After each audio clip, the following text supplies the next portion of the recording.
जैसे इस तरह का ग्राफ ध्यान से देखिएगा। बॉइलिंग पॉइंट समझ में आया सबको? Yes sir. अब हम पढ़ा रहे हैं आपको एलिवेशन ऑफ बॉइलिंग। आपको बॉइलिंग पॉइंट समझा दिए, अब एलिवेशन कैसे, बॉइलिंग पॉइंट कैसे बढ़ता है इस बात को देखेंगे और बॉइलिंग पॉइंट कैसे घटता है वो भी दिखाएंगे आपको। समझ गए ना? तो पहले बढ़ने वाला देखते हैं टेंपरेचर। क्या बढ़ रहा है बोलो? टेंपरेचर बढ़ रहा है। इधर टेंपरेचर बढ़ रहा है, इधर आपका बढ़ रहा है वेपर प्रेशर। क्या बढ़ रहा है? Vapour pressure. मान लो लेट अस कंसीडर, हम लोग मैथ के स्टूडेंट हैं कि जब आप टेंपरेचर को बढ़ाते गए, ध्यान से सुनिएगा बात को। बढ़ गया? यस। अब इसमें दो कर्व हम लोग बनाते हैं, दो कर्व। देखो, एक कर्व है ऐसे और दूसरा कर्व है ऐसे, दो कर्व बनाए।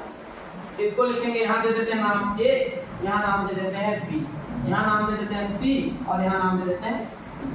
इस तरह का कर्व बनाए, ध्यान से समझिएगा, बड़ा आसान है। अब देखना, अब हम लोग इसको यहाँ से ऐसे मिला दे रहे हैं,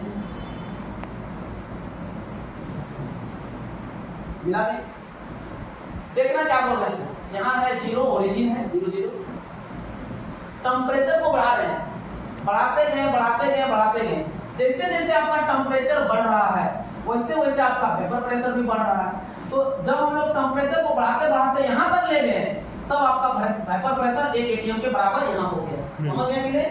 जैसे 1 atm के बराबर यहाँ हुआ, यहाँ से बॉयल करेगा नहीं, तो ये हो गया TB not B। TB not B मतलब समझ रहे हैं, boiling point of pure solvent.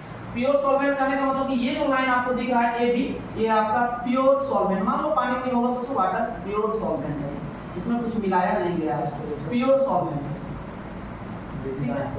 Pure solvent. अब आप क्या कर रहे हैं, इसमें नॉन वोलेटाइल सॉल्यूट को ऐड कर देते हैं। जैसे non volatile solute, pure solvent का बॉइलिंग पॉइंट देखो यहाँ है TB नॉट B।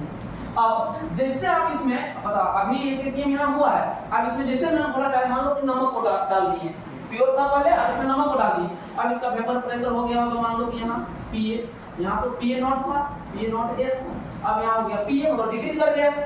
इसे डालेंगे वेपर प्रेशर डिक्रीज होगा, रिलेटिव लॉगिंग में पढ़े हैं, तो डिक्रीज कर गया। तो डिक्रीज कर गया तो मतलब क्या करेंगे, हमको तो डिक्रीजिंग नहीं पढ़ना है, हमको तो एलिवेशन पढ़ना है, हमको बढ़ाना है। तो बढ़ाने के लिए अब क्या करेंगे, फिर से इसका टेंपरेचर को हम लोग बढ़ाने का प्रयास करेंगे।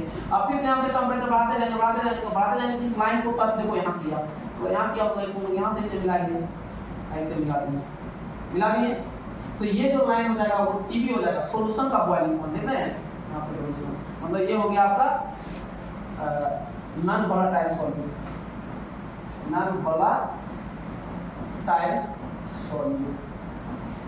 समझ गए कि नहीं?